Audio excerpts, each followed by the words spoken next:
Gusto niyo pa bang pag-usapan kung paano ang kita ng mga congressman sa infrastructure project? Mananahimik na muna ho ako kasi baka naman magpakatotoo na ang aking mga dating kasama.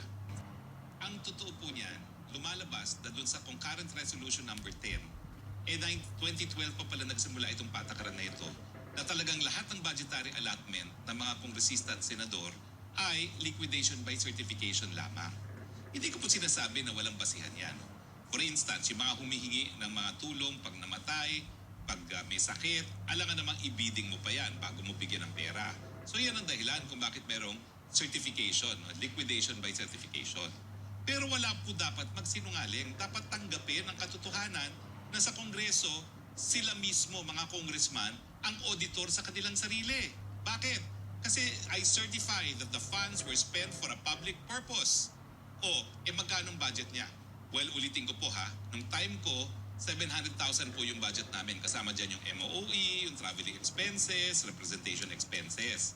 So, mere certification po yan, 700,000 a month. At cash po ang bigay dyan. Ha? Kaya nga po nakakatawa mga congressman, talagang buwan-buwan, ang lalaki ng mga bag na dala-dala at pinamimigay ng mga nasa committee on accounts. No?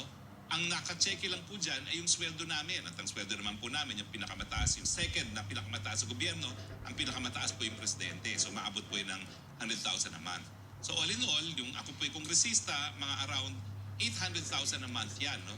Meron pa po yung mga bonus kapag yung allowance na binibigay ng speaker pag magre-recess. Pero yung time namin po, talagang matipid po si Speaker Alvarez, 200,000 lang po yan. Pero nung nagkaroon na ng mga bagong speaker, milyones na po yung kanilang allowance pag mag-re-recess. So ang suma total po talaga, anong sinasabi nila yung audit ng COA? Samantalang, ang naging patakaran na nga is ang mga kongresista na ang auditors dahil sila yung nagsacertify na it was spent for a public purpose. Wala na pong titignan ng COA beyond the certification. Now, in fairness, sana nanonood ka SAS, no? Tama po na talagang si Senator Ping Lacson ang naging author niyan dahil siya dati ang chairman ng Committee on Accounts sa Senado.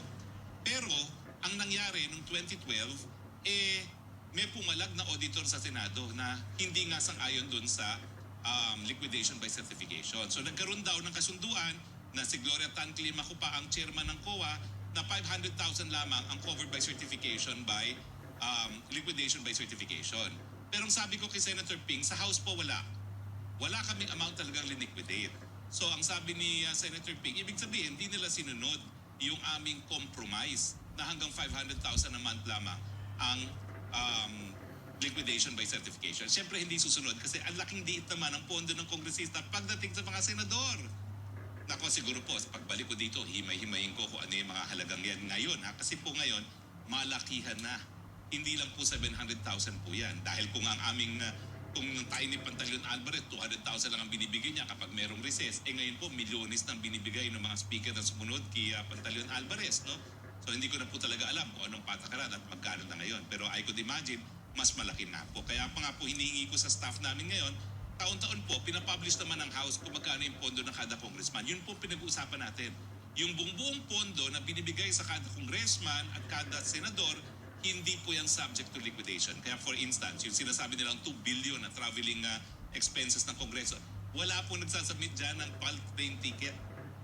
Hindi nang gaya nung ako'y nasa UP o kayo nasa Malacanang, lahat po ng biyahe, kinakailangan isa-isa mong i-liquidate. Yan po pagkakaiba. Bakit? Kasi po, Kongreso sila. Sila yung holder of the purse. Sila ang gumagawa ng budget. Kaya meron silang sense of entitlement na sila na mismo magiging sole auditor ng sarili nila. So, tama po na merong system of audit sa House, pero not by COA, by the congressmen and the senators themselves through their certification. Yan po yung linabas natin. Now, nung linabas ko po ito dito po sa SMNI, hindi ko alam kung ano yung legal na basihan. Si SAS talaga nakadiskubre na yung pala ay concurrent resolution number 10. Nagulat ako. At actually, ang totoo po nito, nung ako'y nagsalita na rito, tumawag ako kay Senator Ping dahil kapartner ko naman niya pag-i-expose ng pork barrel. No? Sabi ko, magsalita ka na rin. Pero ang sagot niya, cryptic, hindi ko naintindihan. Ang sabi nga niya, well, you have to check with OCOA kasi nagkaroon nga ng compromise na up to 500,000 liquidation by certification, pero yung rest ay dapat i-liquidate. Now, in fairness po kay Senator, sabi po niya, nung una siya lang nag-comply. Tapos, si JPE. So, hindi rin niya alam kung yung ibang mga senador nag-comply. Pero ako talaga, sinabi ko kay Senator Ping, Sir, sa House po, wala talagang portion of anything na kinakailangan ng liquidation. Everything was certification. Eh, totoo naman po yan kasi ang laki-liit naman ng budget na kada congressman. Yan po ang totoo niyan. Kaya lang, wala po kahit sinong senador na magsasabi kung magkano yung lump sum na natatanggap nila kasi top secret yan. Ako nga po, yung sinabi ko dati nung panahon ko, 700,000 na kada buwan, maraming magagalit sa akin yan, no? Dahil malalaman nila na ganun palang kalaki ang sweldo ng isang congressman. Sa totoo lang po ha, pati yung panweldo sa staff, kung ayaw ibigay ng congressman o ng senador, po pwede. Naalala nyo dati, may isang kongresista na naging senador na walang staff. Hanggang senador ha, yung nasa house siya, may isa lang siyang driver, yung nasa senado siya, 3 lang ang staff niya. Bakit? Kasi pati yung sweldo, po pwede niyang ibulsa kung gusto niya. Hindi siya required kumuha ng tao kung ayaw niya. Meron po yung mga consultants, no? Ako, ang nangyari sa akin, dahil 10 lang yung consultants, pinaghati-hati ko pa kasi maraming tumulong dun sa kampanya para lang mas maraming makinabang. Pero yung mga iba po, napakadaming consultant po dyan sa Senado, ha? Yun, po pwede nilang sa kanila na lang yun at hindi na ibigay sa iba. Bakit? Dahil meron silang liquidation by certification.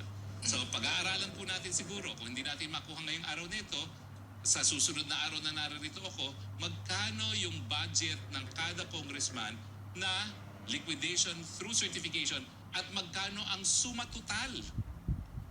300 plus po ang mga kongresista. Sabihin mo ng 1 million a month yan o 12 million a year yan. Doon lang sa kanilang budget.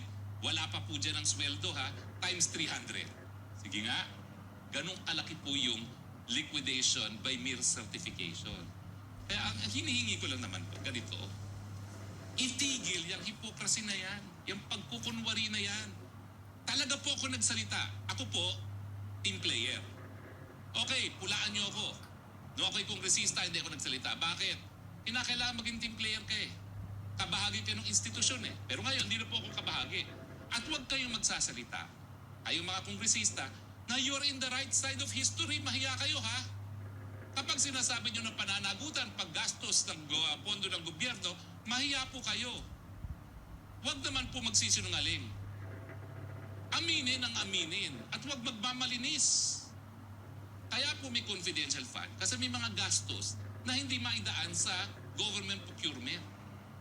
Tapatin po natin ang taong bayan. Kapag ikaw ay nagsisilbi sa bayan, hindi naman po pwede na yung bibigay mo sa patay, yung ibibigay mo sa may sakit, dadaan sa proseso ng bidding. Wala nang makakakinabang dyan. Yan po ang gamit din ng confidential fund. Tapatin na po natin. Doon ako nabuisit, kaya ako'y nagsalita. Not normally ako ay team player, pero ako ay nagsalita. Bakit?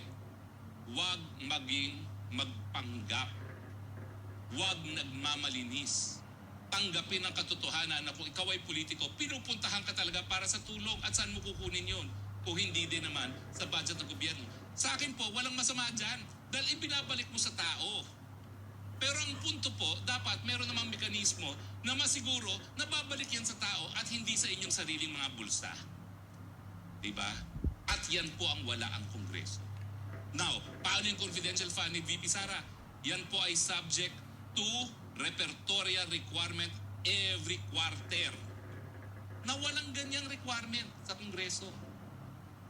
Huwag magmamalinis, huwag maging mapagpanggap, maging magpakatotoo lang po tayong lahat.